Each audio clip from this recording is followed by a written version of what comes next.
So think of it like this. Your schedule of liabilities, or schedule of debt that you have incurred is, and they want to schedule a list of the debts that you owe. So think of it this way, like your assets fill your bank account. We fill it up. Your liabilities empty your bank account. So what are the things and who are the creditors that are emptying your bank account? Who do you owe? Or the suppliers that you owe for the products and services or liability to your business that are paid from your earnings, your mortgages that you pay, the payroll costs, the taxes that you pay, the banking or lenders or debts that you owe, the loans that you've taken for your business, and the accounts payable for your business. So those are going to be all on the names of the creditors. Hello, everybody out there. Welcome to Speak and See channel. Like and subscribe if you find this information valuable. We have had a lot of questions for those that are reapplying or going for the second round of the EIDL loan, increase or modification, whatever you want to call it, going for more money on your EIDL loan now that the money is available. So I'm getting the question, hey, Speak, they're asking for a 2202 form. Never done one. What is it? And how do I file? So here we go. We're going to give it a kiss. That kiss is keeping it simple, stupid. You go to any search engine. You type in SBA 2202 form.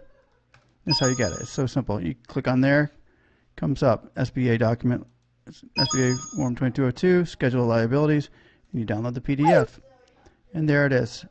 And here you'll be able to type in your name, date, schedule, and basically fill out your information. All that simple. So once you get that form, suggested format from the SBA is this is the format that they suggest you use.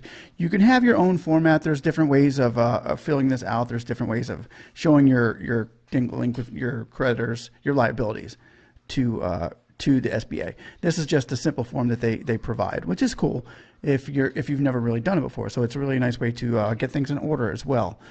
The first thing you want to do is type in your applicant's name. You're going to type in the name that they give the loan to. So say you're a restaurant. Okay, what's the name of the restaurant? Who got the loan? Speak and See. We're going to say it's a restaurant. Why not? Date of schedule. And we'll go 12/1/2020.